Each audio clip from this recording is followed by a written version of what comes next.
Merci beaucoup. Je crois que tout Congolais a le droit de faire les analyses sur son pays. Et au milieu des analyses, nous avons des politiciens qui en font chaque jour et qui entrent en profondeur de tout cela. Et nous autres, nous complétons tout simplement. Et ça va aider à tous ceux-là qui nous suivent de comprendre des choses. Aujourd'hui, en exclusivité, nous allons parler sur la balkanisation.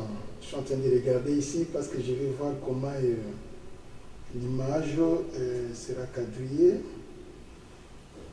Comme si c'est que je dois retourner un peu en arrière pour que ça puisse bien marcher parce que bon, il faut que je me lève encore. My God.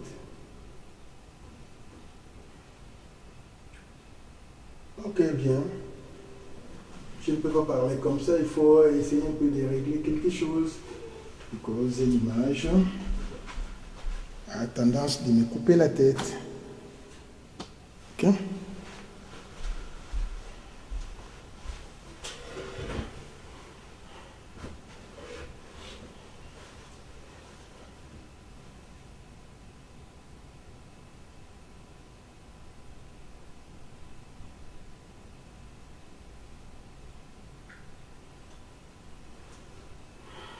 Ok, je crois que ça va un peu. Nous pouvons continuer avec notre émission. Et nous allons parler en exclusivité aujourd'hui sur la balkanisation. Qu'est-ce que les Congolais peuvent savoir? Vous devez savoir qu'avant le découpage des nations, toutes les populations du monde entier sont victimes des immigrations. Le monde entier, nous sommes des immigrés. Maintenant, quand on a découpé les bordures pour déterminer chacune des nations, c'est par là maintenant il y a eu une cessation de l'immigration. Maintenant, les gens doivent se sédentariser. Parlons maintenant de la Belgique, un pays qui nous a colonisés. La Belgique est composée de deux peuples immigrés. Un peuple était un peuple français immigré en Belgique, appelé les Wallons. Un autre peuple, c'est un peuple des Pays-Bas, immigré en Belgique, appelé les Flamands. Et ces deux peuples ne s'entendaient pas bagarrer sans cesse. Les Wallons, qui sont des Français, parlent français et est influencés par la culture et la coutume de la France. Les Flamands, qui parlent les Néerlandais, qui sont influencés par la coutume et la culture du Pays-Bas. Et les deux coutumes et cultures ne se marient pas, ne se mélangent pas vraiment. Maintenant, pendant la période de la colonisation, et d'abord parmi ces deux peuples, les Wallons et les Flamands, ce sont les Wallons qui ont beaucoup d'argent par rapport aux Flamands. Les Wallons ont beaucoup d'argent, c'est eux qui parlent français. Et ce sont les Wallons qui ont le monopole de diriger la Belgique par rapport aux Flamands, vu leur influence. Maintenant, le comportement des Flamands et des Wallons vis-à-vis de la RDC. Les Wallons, leur problème, les Congolais peuvent monter en Belgique comme ils veulent, quand ils veulent, ce n'est pas un problème. Ça, c'est le comportement des Wallons. Donc, un Congolais, quand il quitte la RDC, il est en Belgique, il est chez lui, pas de problème. Ça, c'est selon les Wallons. Maintenant, les Flamands, ils sont des racistes. Ils ne nous aiment pas dans leur pays. Mais quelle est leur devise? Nous ne pouvons pas piller la RDC. Nous ne pouvons pas déstabiliser la RDC. Favorisons le développement de la RDC pour qu'ils ne viennent pas inonder notre pays, la Belgique. Ça, c'est la devise des Flamands. Vous voyez maintenant comment ils raisonnent. Les Wallons et les Flamands ne raisonnent pas de la même manière. C'est pour cela Vous allez voir à l'intérieur du Parlement belge, il y a d'autres députés qui parlent bien de la RDC. Cela ne veut pas dire que la politique de la Belgique est pour la RDC, non. Là, ce sont des Flamands qui interviennent. Mais un Wallon ne peut pas intervenir pour défendre la RDC, jamais. C'est impossible. Ce sont les Flamands qui interviennent. C'est de cette manière-là que ça se passe. Maintenant, vous devez savoir que les Wallons dépendent de la France parce que ce sont des immigrés français. Vous voyez, maintenant, toute la nation belge, le pays appelé la Belgique, dépend de la France. À travers qui? À travers les Wallons. La France fait la loi en Belgique à travers les Wallons. C'est de cette manière-là que ça se passe. C'est pareil dans notre pays. Les Rwandais faisaient la loi en RDC à travers les Tutsis. C'est pareil avec la Belgique. Belge, français. Maintenant, la France dépend des États-Unis. France, c'est américain. C'est de cette manière-là que ça se passe. Ça, c'est le premier point que vous devez retenir. À ne jamais oublier ça. Maintenant, il y a 4 pays qui ne se soumettent à personne.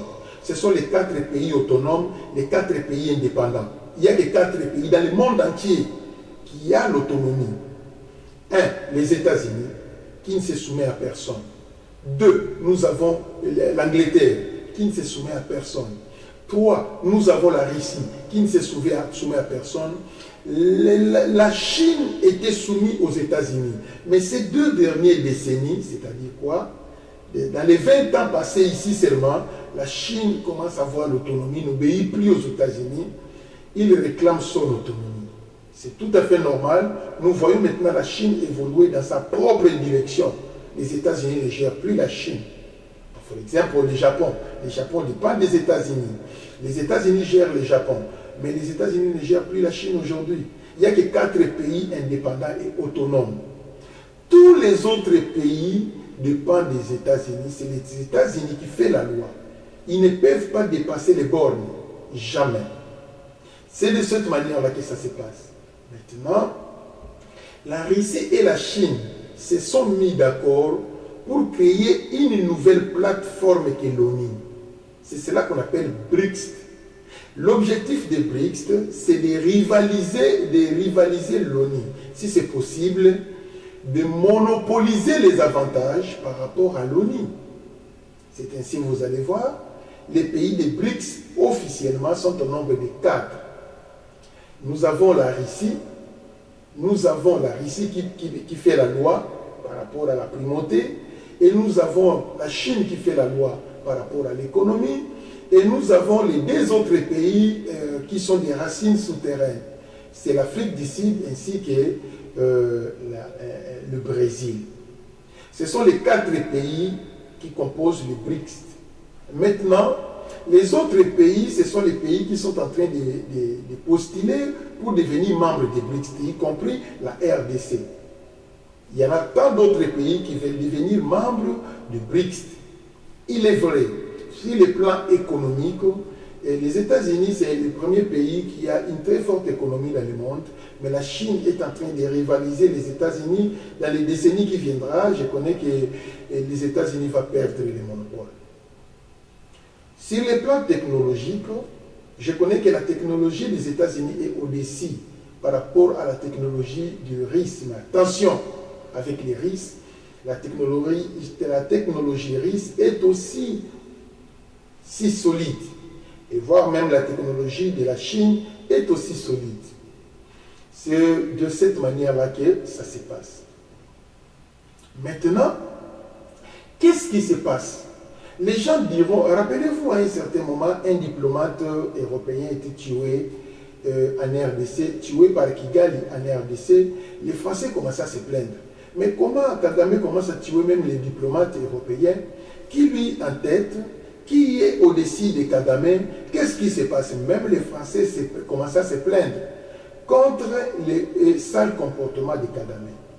Alors, qui est en tête Kagame? Est-ce que c'est les États-Unis? Non, non, non, non, non, non. Ce n'est pas les États-Unis qui est en tête Kagame, c'est la Grande-Bretagne. Pourquoi? Les États-Unis, c'est-à-dire quoi? Le Rwanda est membre du Commonwealth. Vous voyez comment? Et la Grande-Bretagne est en train de diriger 54 pays à travers le monde.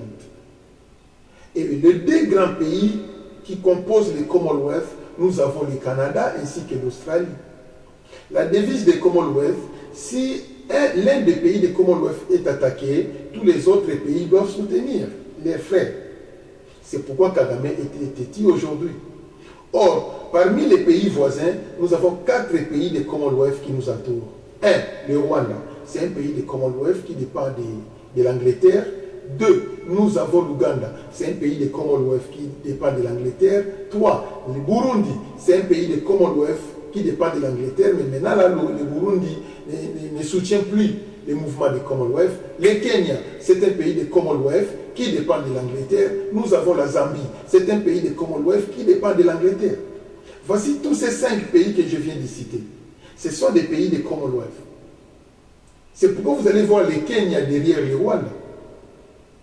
C'est de cette manière-là que ça se passe. I'm going to read here, maybe I want to do the mistake. Something, I write somewhere. Ouais. Je peux vous citer tous les pays de Commonwealth de l'Afrique. Vous allez comprendre ça. Nous avons le Togo, la Zambie, la Namibie, le Botswana, et voire même la politique de la Namibie ainsi que des autres ont tendance de soutenir le Rwanda. Ce sont les pays de Commonwealth. Nous avons le Botswana, nous avons le Cameroun, nous avons le Ghana, ainsi que nous avons le South Africa, nous avons le Nigeria, le Kenya, nous avons le Gabon ainsi que le Tanzanie. Ainsi que nous avons le Lesotho, le Malawi, nous avons l'île Maurice, l'Ouganda et le Rwanda. Tous ceux-ci, ce sont les pays de Commonwealth. C'est de cette manière-là que ça se passe. Maintenant, parmi les pays de Commonwealth, il y a ceux-là qui ne soutiennent plus la politique de Rwanda. Nous avons les South Africa qui ne soutiennent plus la politique de Rwanda, ainsi que nous avons les... C'est ça, hein, peut-être. Qui ne soutiennent plus les Tanzanie, ne soutiennent plus la politique de ceci, de cela. Voilà tout ce que vous devez comprendre. Et maintenant, en Belgique, il y a déjà des conflits entre les Wallons et les Flamands. Quel est le plan? Le plan de la balkanisation du Congo dépend de la France. Ce n'est pas vraiment la Belgique. Parce que la Belgique est commandée par la France à travers les Wallons. C'est la France qui a mis sur la table le plan de la balkanisation du Congo. C'est la France qui avait mis sur la table le plan de Tiwe Lumumba. C'est la France qui avait mis sur la table le plan de déguerpiller Mobutu au Congo. C'est la France qui avait mis sur la table le plan de tuer Laurent Désiré Kabila. Maintenant, quand les France élaborent les plans, ils présentent à la Belgique. La Belgique ne peut qu'accepter. Et ils vont présenter aux États-Unis qui va mettre en application. Parce que leur maître, c'est les États-Unis. Aujourd'hui où je vous parle, si la France disait c'est la fin de la guerre en RDC, c'est fini, les États-Unis ne peuvent qu'obéir parce que nous sommes colonisés par les Belges. C'est comme ça. Quand la France dit c'est la fin de la guerre en RDC, c'est la fin de la guerre en RDC. La Belgique ne peut qu'emboîter les pas. C'est de cette manière-là que ça se passe. Donc, les catalyseurs de la souffrance de notre pays, c'est la France.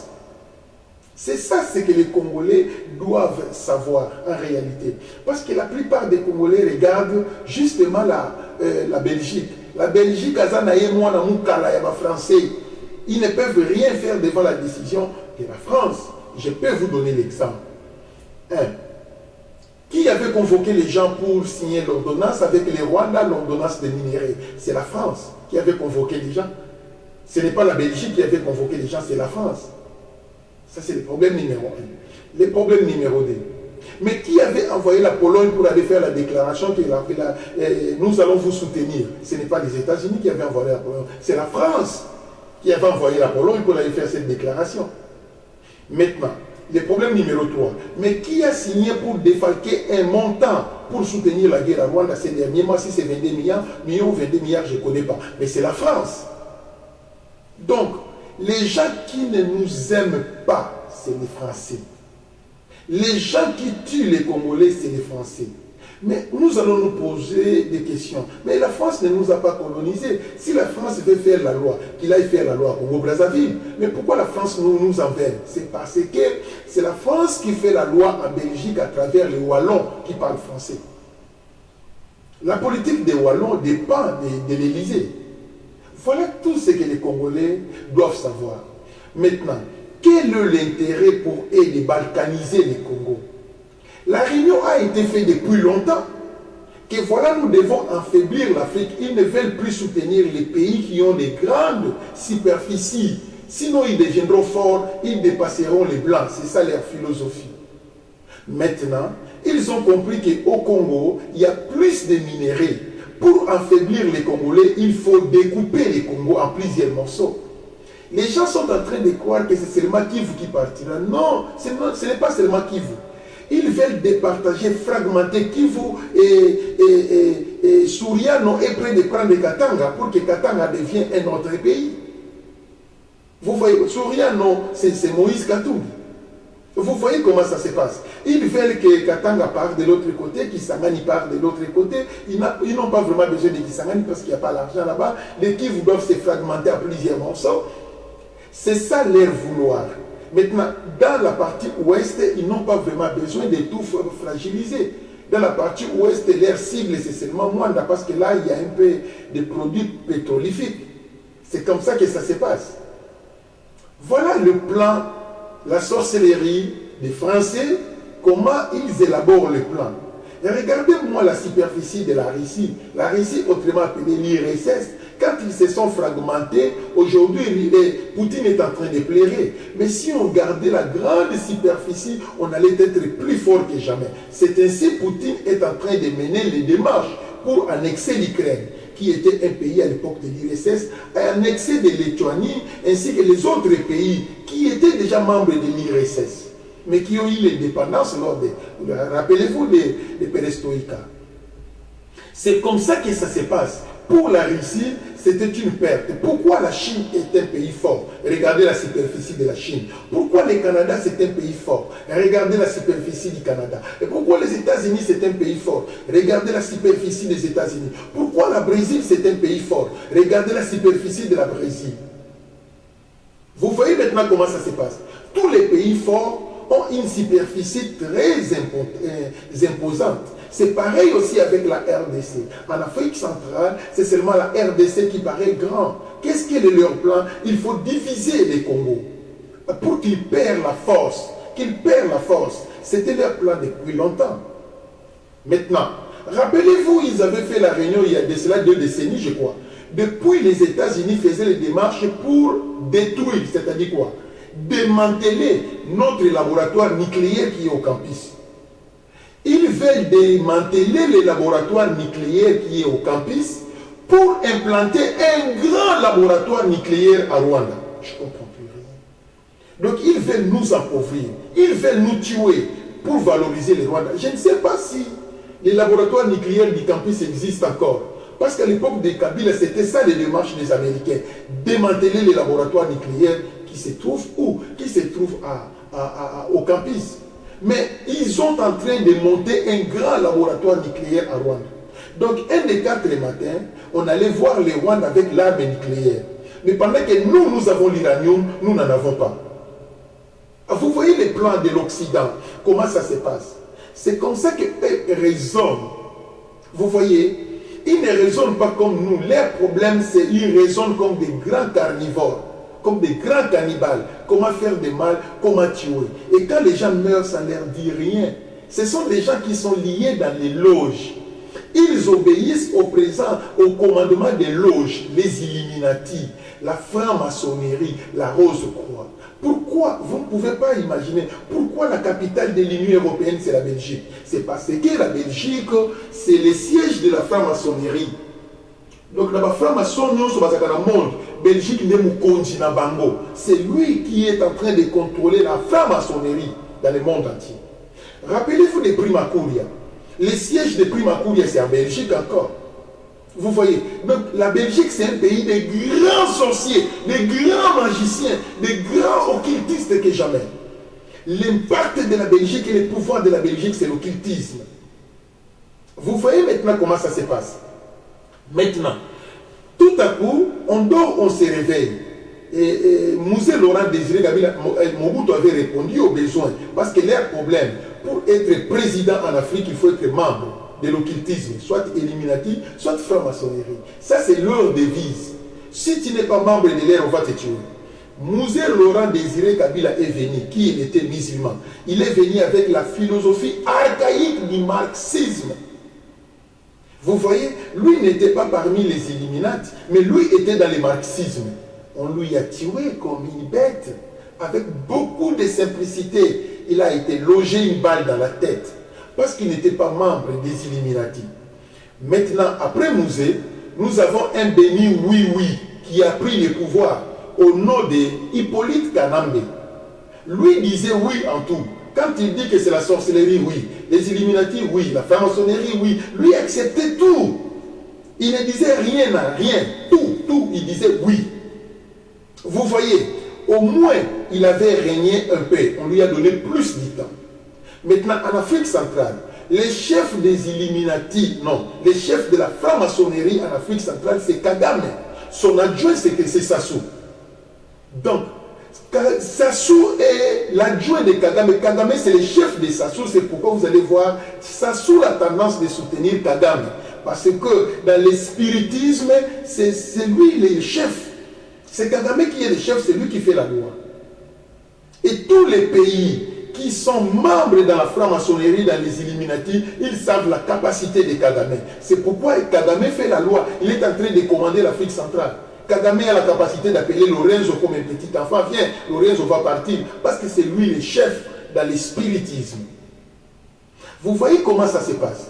Et tout à coup, il y a un certain Kabila qui va passer pour voir un certain Félix Tshisekedi prendre le pouvoir. Félix Tshisekedi ne peut jamais être aimé par les présidents des frontaliers du Congo. Impossible, il a la racine chrétienne. Oui, il peut devenir membre des Illuminati après, ou de la franc-maçonnerie, après il a pris. Mais la racine de Tshisekedi, c'est Jésus. Rappelez-vous de son premier discours éternel, je dédie le Congo entre tes deux mains. C'est ce qu'eux n'aiment pas écouter. Les Illuminati n'aiment pas ça. Vous voyez comment ça se passe. C'est pour cela que vous allez voir, il y a un bras de fer entre Sassou et la RDC aujourd'hui. Pourquoi? Parce que la première confusion, les premiers conflits naissent à partir des conceptions religieuses. Celui-là, il est dans la franc-maçonnerie. Celui-ci, il a comme fondement le christianisme. Vous voyez comment ça se passe. C'est pourquoi ça ne marche pas. C'est pourquoi moi, je suis un peu inquiet de l'Église catholique. J'ai dit, mais ce n'est pas possible. L'Église catholique est en train de combattre le pouvoir de Félix. Est-ce que c'est par rapport au spiritisme? Parce que l'Église catholique, ce sont des spiritistes. Ils soutiennent le spiritisme. Mais nous sommes des spiritualismes. Nous sommes dans le spiritualisme. C'est ainsi qu'on nous appelle les spiritualistes. Mais eux, ce sont des spiritistes. Ils sont dans le spiritisme. C'est ça la différence. Est-ce que l'Église catholique est en train de combattre le président par rapport à son origine spirituelle? Nous ne connaissons pas. Parce que moi, personnellement, je trouve ça inconcevable de l'Église catholique devenir l'opposant. On est opposant si on veut prendre le pouvoir. C'est pourquoi moi je dirais, tout acte que Fayoulou fera, j'acclame. Toute déclaration de Fayoulou, j'acclame parce que c'est un opposant. Être opposant, c'est ça. Tu ne peux pas accepter tout ce que le gouvernement est en train de fabriquer parce que tu es opposant, tu prépares les élections futures.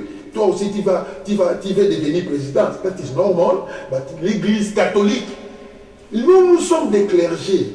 Vous voyez, nous soutenons la voie de la raison. Nous ne combattons pas les pouvoirs. Nous ne soutenons pas non plus l'opposition. Nous soutenons c'est lui qui a raison. Si c'est la présidence qui a raison, nous soutenons la présidence. Si c'est l'opposition qui a raison, nous soutenons l'opposition. C'est pourquoi on dit que l'Église reste au milieu du village. Mais ce n'est pas ça, c'est que l'Église catholique aujourd'hui, après la mort de Moussengo, la Senko a dévié sa vision. Apparemment, je sens comme si la Senko a un plan caché. Ils veulent préparer peut-être Ambongo pour devenir chef de l'État demain, ou bien ils sont en train de préparer Cholé pour postuler à la chefferie suprême de notre pays. Si c'est ça leur objectif, à ce moment-là, je suis d'accord. En ce moment-là, toutes les déclarations et les démarches de l'Église catholique, ils ont raison, parce que ce sont des aspirants au fauteuil présidentiel. Mais si ce n'est pas ça, là je suis inquiet. Là je dis, ce n'est plus normal. Le chemin que l'Église catholique est en train d'apprêter, ce n'est pas ça. Parce que nous sentons la haine contre les chefs de l'État. Une personne intellectuelle ne peut pas reprocher les chefs, il ne peut pas dire aux chefs, non, les Congolais veulent manger. Mais comment les Congolais doivent manger? Par une baguette de la magie. Les chefs viendront avec une baguette, il dit, je tape, pouf, les pieux ils sont sortis, mangez, bon appétit.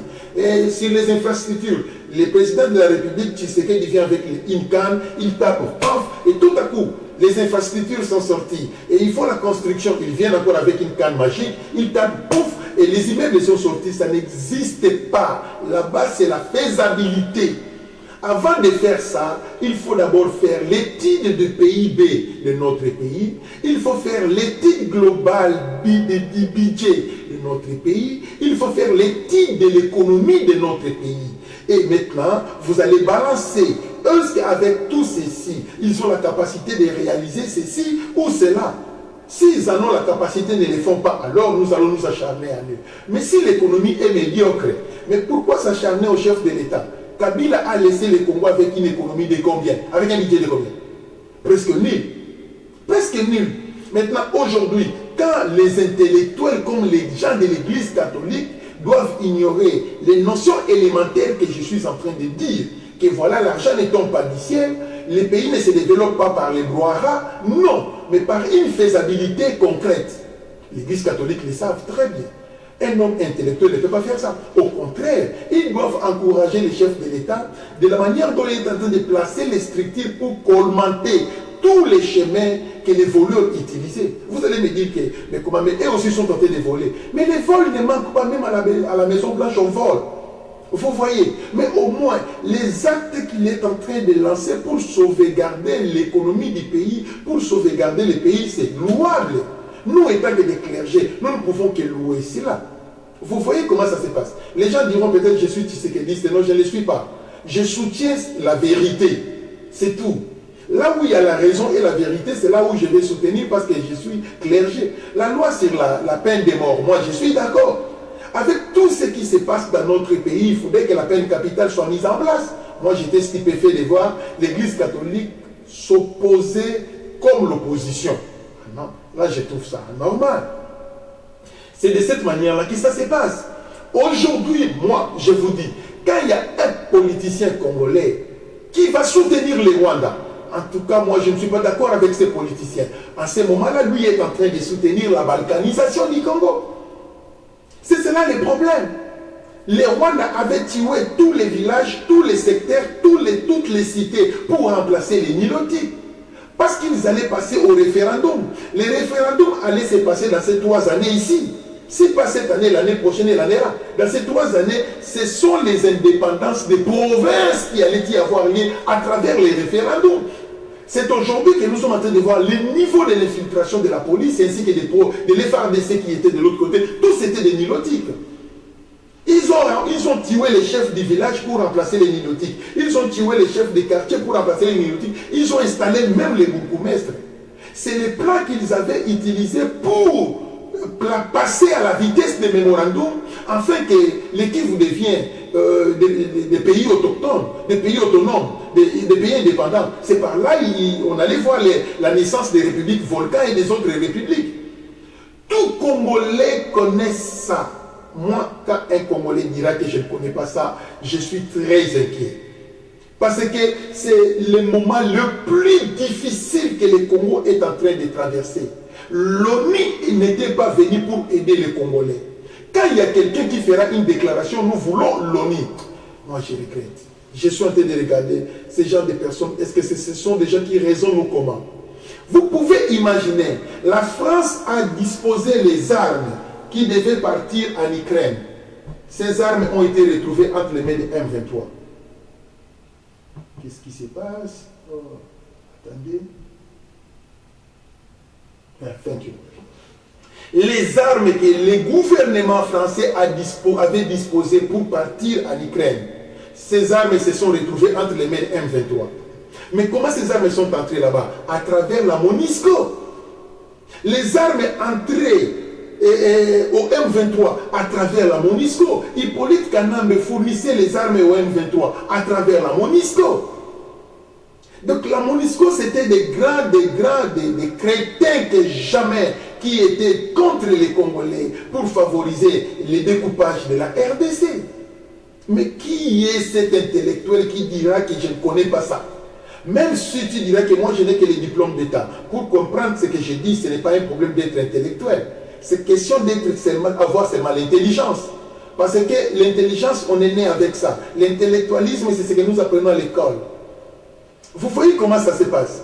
Mais tout le monde a le minimum de l'intelligence pour comprendre les choses, même si tu n'étais pas parti aussi le banc de l'école. La MONUSCO doit partir. Mais quand moi je suis étonné de voir un couturier des corps féminins qui vous va faire la déclaration que nous voulons la présence de la MONUSCO au Congo, il perd la tête. Ce n'est pas normal. Ce n'est pas normal.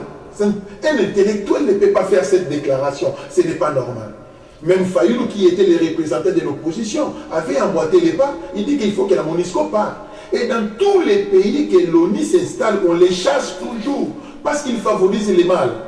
Dans tous les pays. Je n'ai jamais vu l'ONU entrer dans un pays, après il a laissé ces pays tranquillement. Jamais on les chasse.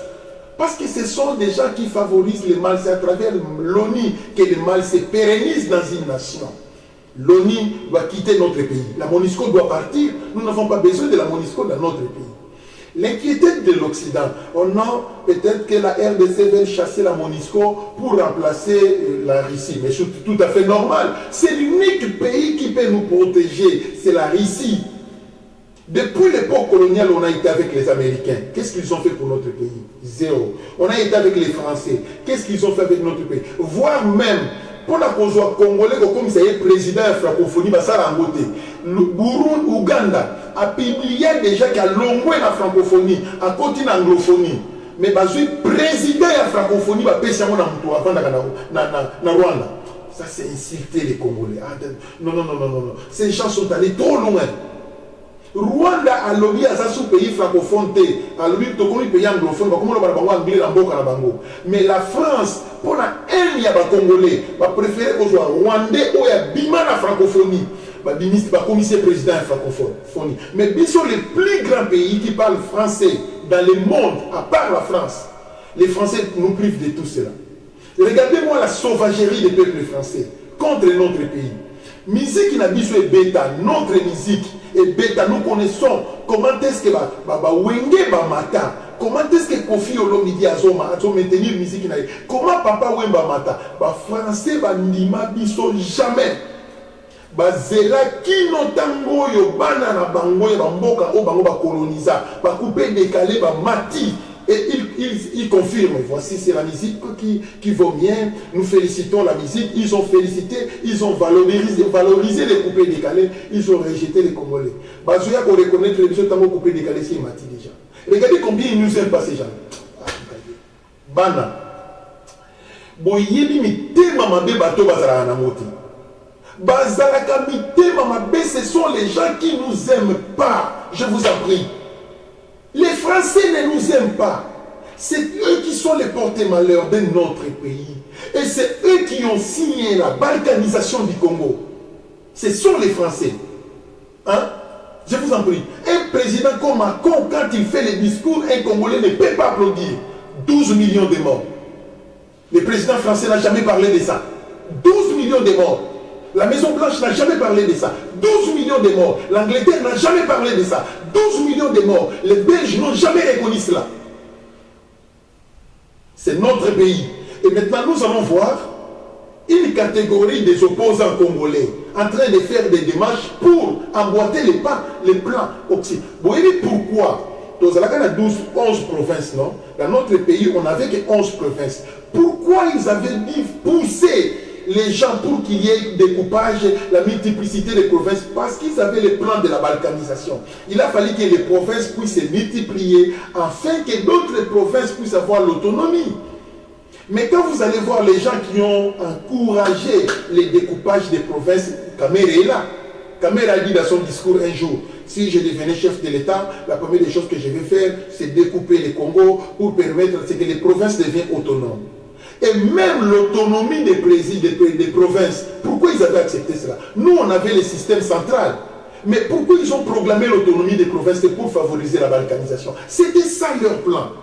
Na maturité à l'autonomie des provinces, c'est pour ça les mater dans Mboka Nabiso. Il faut qu'il y ait tout dépend du pouvoir central. Vous voyez. Mais le fait de proclamer les provinces comme étant des provinces autonomes, c'est très dangereux parce que notre pays n'a pas la maturité. C'est pourquoi, quand on parlera de la révision de la Constitution, on y a ça contre l'autonomie des provinces. Parce que c'est là où l'ennemi est entré. C'est là où les Français sont entrés derrière les Wallons sont entrés derrière Kagame est entré derrière les M23, et les M23 sont en train de tuer les Congolais aujourd'hui. Oh, 35 minutes déjà, j'ai beaucoup parlé. Mon émission n'est qu'une émission de 30 minutes, oh là là. Bon, je m'arrête pas là, je vais continuer après. Je voulais seulement apprendre aux Congolais d'avoir la prise de conscience que Mboka na biso ezokende. Soki tosali erreur ba Congolais, tolandi église catholique ba opposition na yazo sala wana. Que biso nyonso tozala contre Fati, ba boma Fati et sili, ce Fati a lali Mboka katani. Mboka kei. Mais ce qui m'étonne, les gens préfèrent désavouer Fati à cause de sa racine et de la religion. Lui, il est l'homme de la spiritualité. Tous les spiritistes sont contre lui. Les gens se posent des questions, mais pourquoi ça ne soutient pas Fati? Mais la racine, c'est la religion. Et c'est la franc-maçonnerie. Ici, c'est le christianisme. Mais pourquoi les autres présidents sont contre lui? C'est ça la raison. La raison que moi j'ai dit. Est-ce que l'église catholique aussi combat Fati à cause de spiritualité? Parce que eux, ce sont des spiritistes. Vous voyez comment ça se passe? Eux, ce sont des spiritistes. Ils sont en train de combattre les présidents à cause de l'origine de sa religion, mais parce que l'église catholique n'a pas raison de faire tant de déclarations contre le chef de l'État. Et je ne trouve pas intérêt. Parce que je ne sais pas quel est le miracle que le chef de l'État a trouvé, pendant qu'il a trouvé le pays par terre, bien infiltré, et une infiltration officielle à travers les brassages. Qu'est-ce que Tshisekedi pouvait faire en réalité? Il a trouvé la justice corrompue, la police corrompue, les FARDC corrompus, les services de renseignement, l'ANER corrompus, la fonction publique corrompue. Tout était corrompu, même les pasteurs corrompus. La preuve en est. C'est les églises de réveil qui avaient fabriqué Nanga. Nanga, c'est les produits d'Albert Kankienza. Qui avait façonné Albert Kankienza, c'est un homme qu'on doit suspendre. S'il y avait de l'autorité dans l'église de réveil, un homme qu'on doit chasser, c'est Albert Kankienza. C'est lui qui a fabriqué Nanga, qui tue les Congolais aujourd'hui. Je vous en prie. Et si Koutino est au garage, c'est Albert Kankienza. Et la personne qui a fait qu'on puisse destituer Koutino, c'est Albert Kankienza encore. Et il continue à être chef. Il est chef parce que vous l'acceptez pas, je ne peux pas l'accepter. Jamais. Je ne peux pas accepter. Un tel monsieur, je ne peux pas. Il est capable de faire le mal aux gens. Je ne peux pas accepter. Voilà. Retournons dans les notions, dans la notion de la balkanisation. Voilà tout ce qui est en train de se passer. Bouta la place Mboko na biso ezali. Lelo oyo ceux qui va opposition bazaka na mayele. Banga baloba totika na comme opposition do soutenir Fati pour réussir na conquérir les intégrités territoriales de notre pays. À réussir à monter dehors les plans. Bambonio se m'opposa à Yéli que Fati a zopé les derniers souffles. S'il y a déjà qu'il faut babomaï, on a déjà signé la mort du chef de l'État. Pas une opportunité pour battre soit avion, soit pour empoisonner, soit pour bomaï. Mais les opposants, les églises, mettons des présidents dans nos prières. Au lieu qu'on s'arrête à l'opposition, il y a pamba, déclaration, il y a pamba. Mais finalement, je ne comprends plus rien. Je ne comprends plus rien. Si nous avons l'intérêt de la République, nous avons l'intérêt de la population de la République, en tout cas, je crois que dans un premier temps, les idéaux du chef de l'État doivent être soutenus. Moi, je m'arrête là. Et je conclue, je ne suis pas Kassaïen. Je ne suis pas de l'IDPS. Moi, je suis du Bakomo. C'est pourquoi on m'appelle Riquet Maïnga. Mon problème à moi, je n'ai rien à donner au chef de l'État, si ce n'est que lui soutenir dans la prière. Je m'arrête là. Nzambe na bomo yimozali sur likolo na si. Na tiki mboka na biso na maboko na yo Nzambe. Toza na capacité te ya kosala guerre na ba français, ba belge, na ba américain, ba anglais, ba obaza na ba arme koleka biso. Nzambe toza pe na makasi te. Seigneur côté na biso, Nzambe Boudela Biso, éternel. Tolelaka mi continue Biso Baboma Bango. Mais Yambalo ne permet pas que tu sais qu'il dit mère. Qu'on permettre Nzambe, Yonde Batelaye, Yonde Sungaye, Nzambe na Bomoy. Pesa makasi na bawazalendo na FARDC, na ministre de la Défense, pesa makasi na ba chef d'état-major, nyonso baza fidèle pour protéger le Congo. Nzambe Zala na bango. Que l'ennemi soit dans la confusion avec ses armes et ses plans. Qu'il tombe, qu'il soit dans la confusion. In the name of Jesus. Seigneur, garde. Seigneur, protège. Je te rends grâce, je te bénis en tout et pour tout. Ma combo Jésus-Christ. Amen. Sorry. For today, il a fallu 40 minutes. Mon émission, c'est de 20 à 30 minutes. Mais j'ai dépassé le temps. Sorry for that. God bless you. Tomorrow, je serai encore avec vous. Je vais parler avec notre sujet pour réfléchir sur les problèmes de la politique de notre pays. À ce soir, nous avons prédication. Bye.